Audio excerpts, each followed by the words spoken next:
I bought the resort where I used to clean toilets after my family betrayed me. Now my sister, ex-lover, and parents are furious I banned them for life when they tried to vacation there free. Hey there, wonderful people.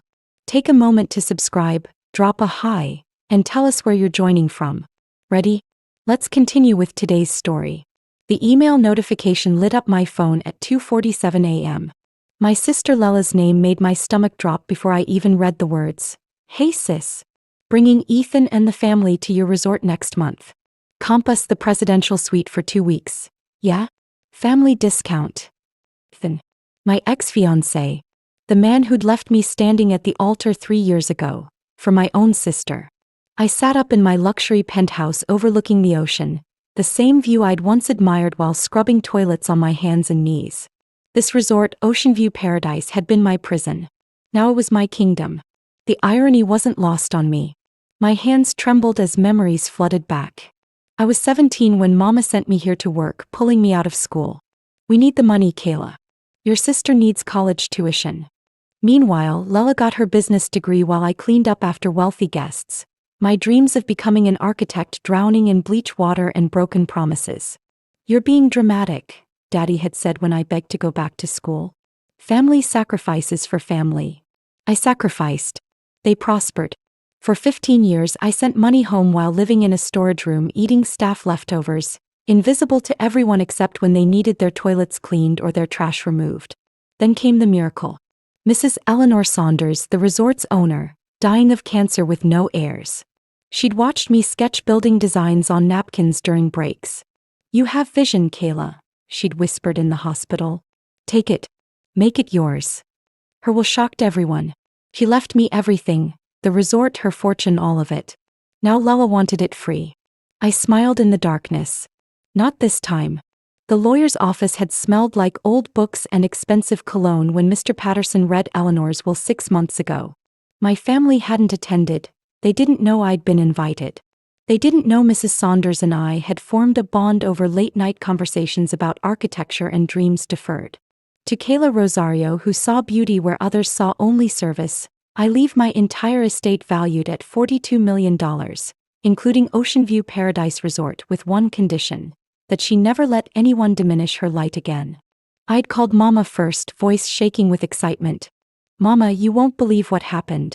Mrs. Saunders left me. How much? She'd interrupted. No congratulations. No pride. Just immediate calculation in her voice. The resort, Anne. Perfect. Lella and Ethan are struggling with their business. You can hire them as managers. And your father needs that hip surgery, $30,000. We'll need it by next week. My joy crystallized into something sharp and cold. Mama, I haven't even. Family takes care of family, Kayla. After everything we did for you, giving you that job, keeping you fed. I paid you. The words exploded out. I sent money every month for 15 years. Silence. Then Daddy's voice in the background. Girl better not be getting uppity now that she's got money. That conversation was 3 months ago. I'd paid for his surgery anyway, hoping it would be different. Hoping they'd finally see me. Instead, they'd shown up at the resort's grand reopening I'd orchestrated, which I'd completely renovated using my architectural vision. Not to celebrate, but to criticize. Too modern, Mama had sniffed, eyeing the elegant lobby I'd designed. You're forgetting where you came from. Lella had walked through holding Ethan's hand, her diamond ring catching the light. Must be nice playing dress up in a dead woman's life. That ring should have been mine. The flashback hit me as I stared at Lella's email. 3 years ago, trying on my wedding dress, the seamstress pinning the hem while I dreamed about finally having my own family. Ethan and I had met at the resort. He'd been a guest, charming and successful. He'd seen past the cleaning uniform to the woman underneath. Or so I'd thought. Kayla, we need to talk.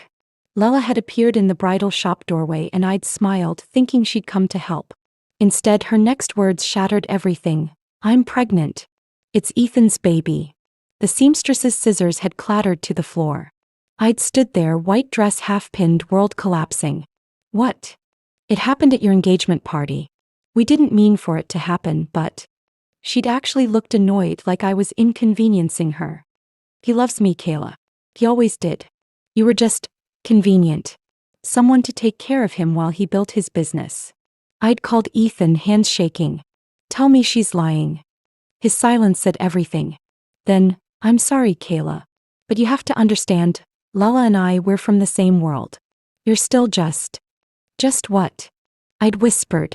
You clean toilets, baby. Lala has a degree, ambitions, connections. I need a partner who can match me. The wedding was cancelled. Lala wore my dress to their courthouse ceremony. She'd had it altered, claimed it was too expensive to waste. Mama had attended, sent me photos with the caption, "Your sister looks beautiful. Stop being selfish and be happy for family."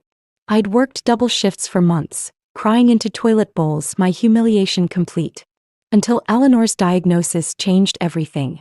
Now, sitting in my penthouse wearing silk pajamas that cost more than my monthly salary used to be, I typed my response to Lala. Request denied. Standard rates apply. $2,500 per night for presidential suite. No family discounts available. Her reply came instantly. Are you serious? Morning brought clarity and coffee on my private terrace. My assistant, Denise, a sharp woman in her 50s who'd worked at the resort for 20 years, knocked on my door at 7 a.m. with her tablet and that look that meant trouble. Your mother's calling the front desk every 15 minutes, she said, settling into the chair across from me. She's telling staff they're fired if they don't comp your sister's rooms. Apparently, she told everyone in town you're their resort owner, and they deserve free access. I closed my eyes, breathing in salt air. What else? Your father's spreading rumors that you stole money from Mrs. Saunders. Says the will was forged. And Ethan, she paused, lips tight. Ethan called saying he has business opportunities for you. Says he can manage the financial side, since you don't have education in business management. The audacity punched me in the chest. I'd taught myself accounting, marketing, and hospitality management through online courses during night shifts. I'd transformed this resort from dated to cutting edge, increasing revenue 43% in 6 months. My architectural redesigns had been featured in 3 major travel magazines. But to them, I'd always be the girl who cleaned toilets. Denise, pull up our booking system. I want to see every reservation under my family's names for the past 3 years. What she showed me made my blood boil. Lala and Ethan had been staying here regularly, always comped by the previous manager, who they'd somehow convinced I'd approved it. 15 visits. Presidential suite. Room service charges in the thousands. All billed to owner's family courtesy. Total amount, $67,000. They'd been stealing from me before I even owned the place, using my future inheritance like their personal piggy bank. Cancel any future reservations, I said quietly. And Denise, draw up a formal ban. All 4 of them, Mama, Daddy, Lala, and Ethan. Permanent. No exceptions. Denise smiled. I've been waiting months for you to say that. Mama called at noon, her voice saccharine sweet. Baby girl, I heard there was some confusion at the front desk. I'm sure you didn't mean to deny your sister's request. I put her on speaker, continuing to review architectural plans for the resort's expansion. No confusion, Mama. I meant exactly what I said. Kayla Marie Rosario, you watch your tone with me. The sweetness evaporated instantly. I didn't raise you to be disrespectful. You didn't raise me at all, I said calmly, though my heart hammered. You sent me away at 17 to work. Lala got college. I got calluses and chemical burns from cleaning supplies. We did what was necessary. Your sister had potential. And I didn't? The words came out sharper than intended.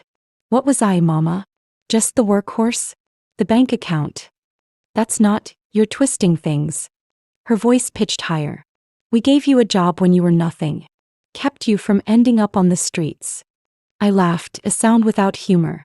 I sent you $1,200 every month for 15 years. That's $216,000, Mama. Plus Daddy's surgery, Lala's wedding, which let's not forget was supposed to be my wedding, and every emergency you called about. I'm not twisting anything. I'm finally seeing clearly. Silence. Then, you've become cruel, Kayla. That money changed you. No, Mama. That money freed me. There's a difference. I pulled up the spreadsheet Denise had prepared. Did you know Lala and Ethan racked up $67,000 in charges here, claiming I'd approved it? Before I even owned the resort. They said you knew. They said it was payment for. She stopped abruptly. Payment for what? Ice crept through my veins.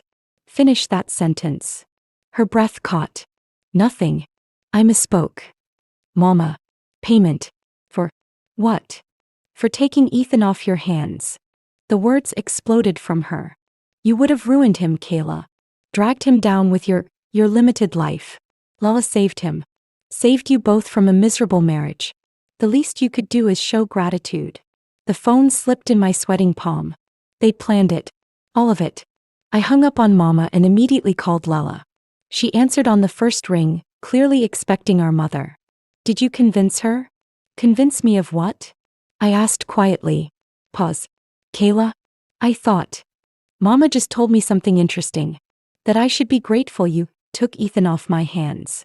Care to explain? My voice remained steady, though I was gripping the desk edge so hard my knuckles whitened. Lala sighed dramatically. Fine. You want the truth? Mama and Daddy were worried you'd actually marry him. Can you imagine? You married to someone like Ethan? A successful businessman with a master's degree, and you with your GED and janitor skills? It was embarrassing for the whole family. Each word landed like a slap. So you seduced my fiancé as a favor to the family? Oh please. Don't be so dramatic. Ethan was already having doubts. I just accelerated the inevitable. And honestly, you should thank me. Look at you now, rich and successful.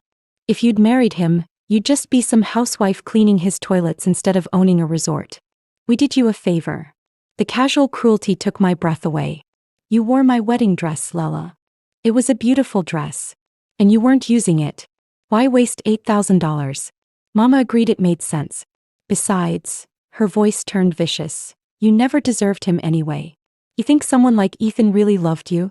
He told me he was just using you for your employee discount at the resort and free accommodations. He laughed about it, Kayla. Called you his cleaning lady girlfriend to his friends. Something inside me cracked, but not the way she intended. It wasn't breaking. It was crystallizing into diamond-hard clarity. Is that all? What? She sounded confused by my calm tone. Is there anything else you want to confess? Any other ways you betrayed me that I should know about? Why are you being weird? Just gathering information. I pulled up my voice recording app, seeing the last 20 minutes saved. Thank you for being so honest, Lala. Really. It clarifies everything. I hung up before she could respond. That evening, a knock on my door interrupted my rage cleaning. Old habits die hard. I opened it to find Ethan standing there in an expensive suit, that same charming smile that once made me weak. Kayla, you look amazing. His eyes traveled over me appreciatively. Success suits you. What do you want, Ethan? I didn't move from the doorway. To apologize. And to talk business. He tried to step forward, but I blocked him. Come on, baby. Don't be like that. What happened between us? It was complicated. But I'm here now and I see you. Really see you. Maybe we made a mistake. We. I laughed bitterly. There was no we in that decision. You and my sister destroyed my life. Destroyed. He gestured around. Looks like you landed on your feet. Better than on your feet, actually. You're rich now. And I'm thinking, why let the past keep us from a profitable future? Lala and I were having problems. The business is struggling. But you and me, we could. You want to leave my sister for me now that I have money? The audacity was breathtaking. What happened to me being just a cleaning lady? His mask slipped. Don't be stupid, Kayla. This resort is worth millions. You need someone with business experience. Someone sophisticated who can navigate. Someone like you who can embezzle funds like you did before? I pulled out my phone, showing him the spreadsheet. Did you think I wouldn't find out about the $67,000 you and Lala stole? His face paled. That's not. We had an understanding with the previous management. We were doing promotional. You were stealing. And now you're banned. Permanently. You and Lala, my parents, all of you. Security has your photos. If any of you set foot on this property, you'll be arrested for trespassing. You can't do this. His charm evaporated into rage. Your family is not welcome here. I stepped back to close the door. Goodbye, Ethan. His foot blocked it. You'll regret this, Kayla. You think you're somebody now, but you're still. Still what? A male voice interrupted. Ethan spun to find Detective James Morrison, Eleanor's nephew and the resort's security consultant. Finish that sentence. I'm curious. Ethan's anger drained. I was just leaving. Good idea. James watched him go, then turned to me. You okay? Getting there. James stepped into my penthouse, setting down a cardboard box I hadn't noticed he'd been carrying. My aunt left this for you. Her lawyer said to give it to you when the vultures start circling. I figured today qualified. Inside were letters, dozens of them all addressed to me. I pulled out the first one, dated 5 years ago, and Eleanor's elegant handwriting blurred through my tears. Dear Kayla, I watched you sketch a redesign of the lobby today on your lunch break. You hid it quickly when guests approached, ashamed to be caught dreaming. I once hid my dreams too. My family said women didn't become architects in my generation. I became a businesswoman instead, but I never stopped wondering, what if? Don't let your what ifs haunt you the way mine haunt me. You have vision, child. I see it every day. When the time comes, I'm going to make sure you get the chance I never had. She watched me for years, I whispered, pulling out more letters. Each one documented moments I'd forgotten. My sketches, my ideas, my quiet determination. She saw me when my own family didn't. James sat beside me. Aunt Eleanor was a brilliant judge of character. She knew exactly what your family was. That's why the will had those specific clauses. What clauses? If you had given them the resort, or significant shares of it, within the first year, everything would have reverted to charity. She wanted to make sure you protected what was yours. He pulled out another envelope, this one marked open when they ask for money. She predicted all of this, Kayla. Inside was a letter dated the week before Eleanor died. By now they've asked for what they think they're owed. They'll use guilt, obligation, and twisted definitions of family to manipulate you. Remember this. Family is not who shares your blood. Family is who nurtures your dreams. You owe them nothing. You earned everything you have, with your hands, your mind, and your heart. The resort isn't just a gift. It's the life you built, brick by brick, dream by dream. Don't let them take it. You've cleaned up after people your whole life. Stop cleaning up their messes. Your life is yours now. Finally, blessedly yours. I sobbed, really sobbed for the first time since her funeral. News of the banns spread through town like wildfire. Mama and Daddy showed up at the resort's monthly community meeting. I'd started hosting them to rebuild relationships with locals. They marched in like they owned the place. Mama's church hat tilted defiantly, Daddy's jaw set hard. We need to address this situation, Mama announced to the 50 attendees, business owners, residents, and resort staff. My daughter has lost her mind with this newfound wealth. She's turned her back on family, on her raising, on everything we taught her about loyalty. I stood at the podium, heart pounding, but met her gaze. Would you like to address the group, Mama? Tell them about loyalty? I'm telling them right now. This girl. Woman, I corrected. I'm 38 years old, Mama. Not a girl.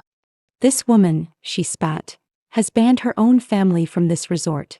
Her sister, who's pregnant with her second child. Second. I interrupted. Lella's pregnant again? Mama's triumphant smile made me sick. 3 months. And you're denying her the stress-free vacation she needs. What kind of aunt does that? What kind of sister? Murmurs rippled through the crowd.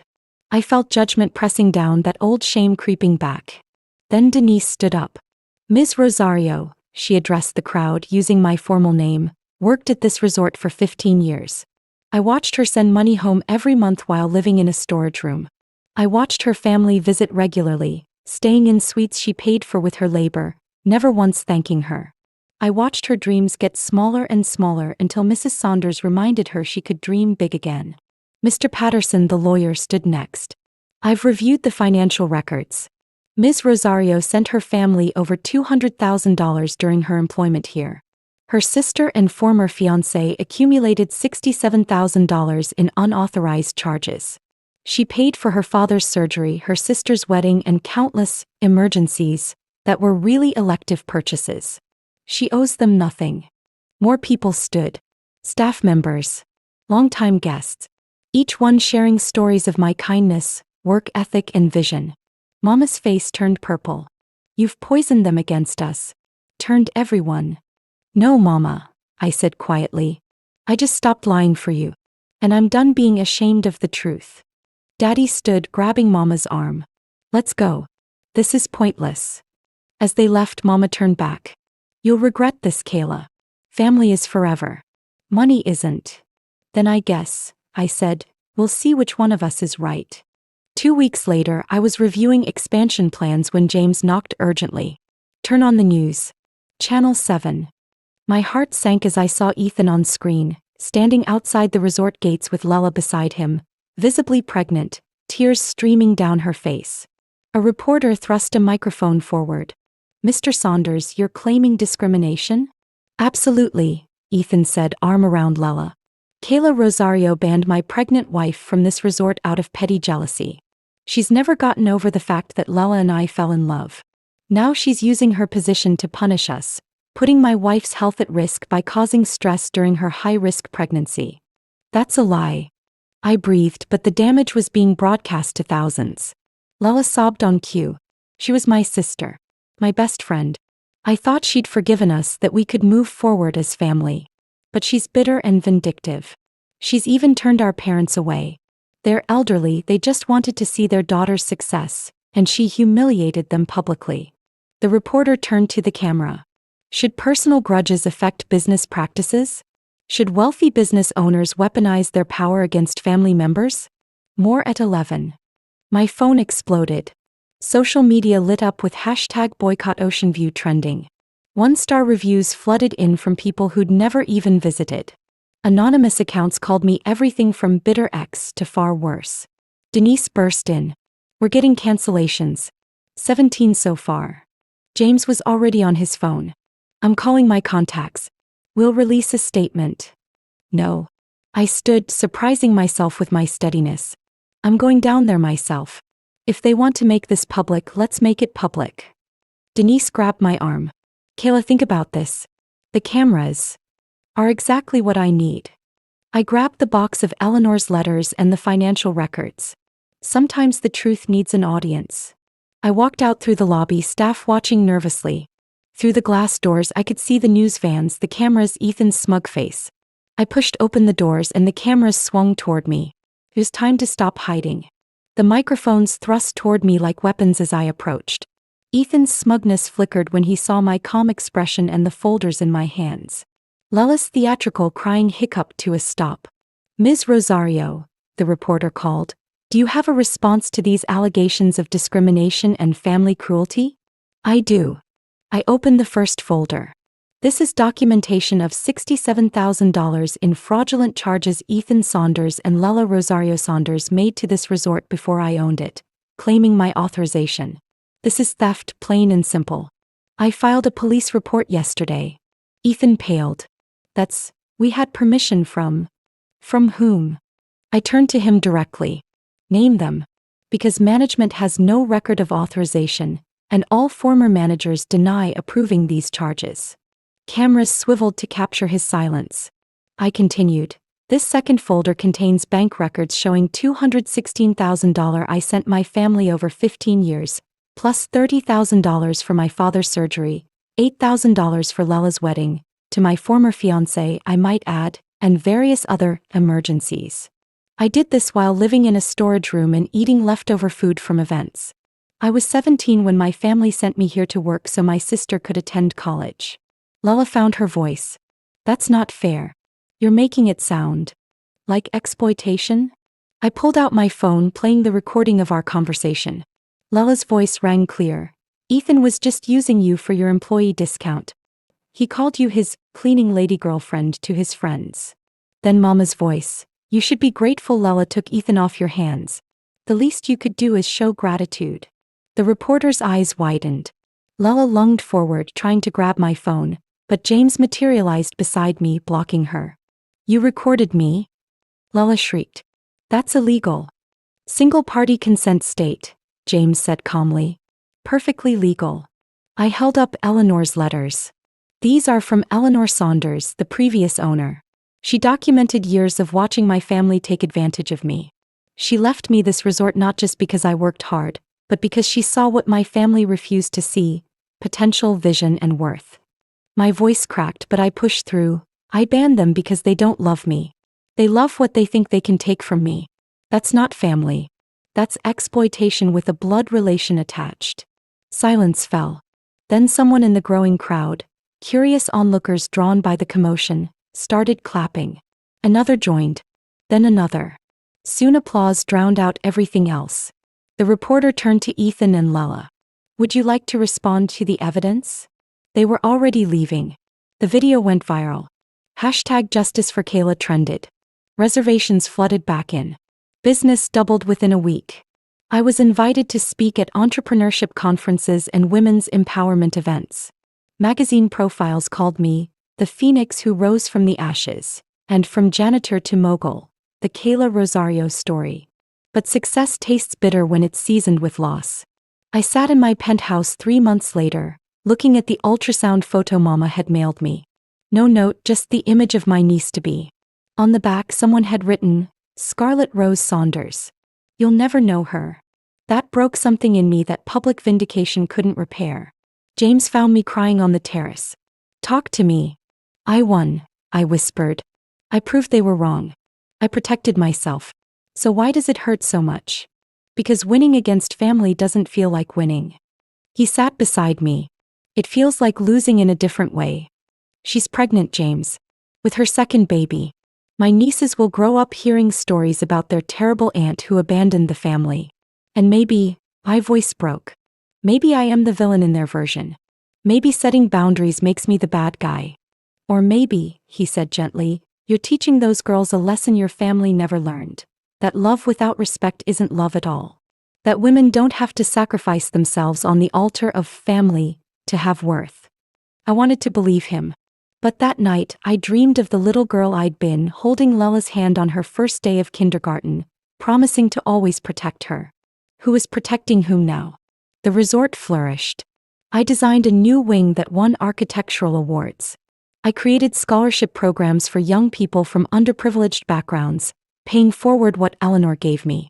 I donated to women's shelters and job training programs. But I spent holidays alone. Birthdays alone. Every success was celebrated with staff and friends, never family. 1 year after the confrontation, my phone rang at 3 a.m. Daddy's number. I almost didn't answer. Kayla. His voice was weak, hoarse. It's your mama. He had a stroke. The doctors say he broke down. They say she might not make it. She's asking for you. My hand shook holding the phone. Is everyone there? Lella? Ethan? Yes. We're all here. Please, baby girl. Whatever happened between us, she's your mama. She needs you. I stared at the ceiling, tears streaming sideways into my hair. This was the moment. Forgiveness or forever. Reconciliation or permanent estrangement. I didn't know what scared me more, that I might go or that I might not. I arrived at the hospital at dawn, my chest tight with anxiety and something that might have been hope. The ICU smelled of antiseptic and sorrow. Through the window of room 347 I saw them. Daddy slumped in a chair, Lella holding one of Mama's hands, Ethan awkwardly patting her shoulder.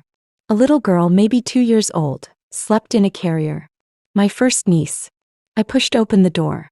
They all turned. Lella's face hardened immediately. You actually came. Daddy called. I approached the bed slowly. Mama looked small, fragile, so unlike the formidable woman who'd ruled our family with guilt and expectation. Tubes and monitors reduced her to something heartbreakingly human. Her eyes fluttered open, found mine. Kayla. The word slurred slightly, her right side weak. Came. I did. I stood at the foot of the bed, maintaining distance. How are you feeling? Scared. A tear rolled down her cheek. Dying makes you think. About mistakes. About. She struggled for words. About being wrong. Lella stood abruptly. Don't you dare guilt trip her now, Mama. She's been horrible. Hush.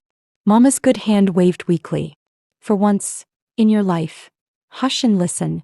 He focused on me with effort. I was wrong. Sent you away. Took your money. Your dreams. Your dignity.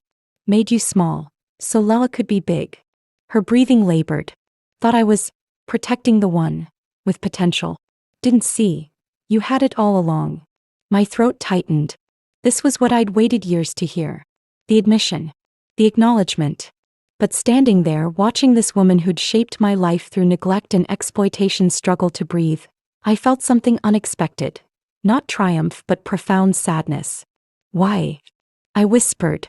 Why her and not me? She was like me, Mama admitted. Ambitious. Demanding. Educated. You were soft. Kind. Thought the world would eat you alive. Better to use you than let life crush you. She coughed, machines beeping frantically. Was wrong. So wrong. You didn't need protecting. You needed believing in. The nurse rushed in checking monitors. She needs rest. You all should go. Mama gripped my hand with surprising strength. Forgive me. I looked into her eyes, really looked. Saw fear, regret, and something that might have been love, distorted by her own damage but real nonetheless. I saw a woman who'd been taught that daughters were investments, that love was conditional, that worth was measured in degrees and bank accounts. She'd hurt me because she'd been hurt. The cycle spun backward through generations. I forgive you, I said finally. But I can't forget. And I won't pretend the past didn't happen. Don't want you to, she breathed. Want you to be free. Finally. Of me. Of expectations. Be Kayla. The one Eleanor saw. She closed her eyes. I stood there another moment, then turned to leave. Daddy stopped me at the door. Thank you for coming. For saying that to her. She's been eating herself up with guilt. Has she? I looked at him steadily. Or is she scared of dying without making peace? There's a difference, Daddy. His face crumpled. I failed you too. I know that. Every day I know it. Then do better, I said softly. Be the grandfather those girls deserve. Break the cycle. That's how you make it right, not with me but with them. I walked out, leaving them in that room with their choices and consequences. Mama survived the stroke. She had months of rehabilitation ahead. I didn't visit again, but I paid her medical bills. All of them. Not because I owed her but because I could, and because mercy isn't weakness. Lela sent an email 2 months later. Thank you for covering Mama's care. I don't understand you. Maybe I never will. But, thank you. I didn't respond. Some bridges burn for a reason. The resort thrived. I adopted a daughter. A brilliant 16-year-old named Arya from the foster system who reminded me of myself at that age. Full of dreams and desperately needing someone to believe in them. I showed her my architectural sketches. Taught her about business. Loved her unconditionally. On Mother's Day she gave me a card. To the mom who chose me. Thank you for seeing me. I cried, understanding finally what Eleanor had known. Family isn't who you're born to. It's who sees you, believes in you, and stays even when it's hard. Standing on my terrace watching the sunset over water I'd once scrubbed on my knees, Arya beside me sketching the horizon, I realized something profound. I'd spent my life cleaning up other people's messes, making spaces beautiful for others to enjoy. Now I'd created a life beautiful enough for me to finally enjoy it. That wasn't revenge. That was revolution. And sometimes the bravest thing you can do is choose yourself. If this story resonated with you, please like, subscribe, and share your thoughts in the comments. Have you ever had to set boundaries with toxic family members? How did you handle it? Your story might help someone else find their strength. Remember, you are not obligated to set yourself on fire to keep others warm. Until next time, take care of yourselves. You deserve it.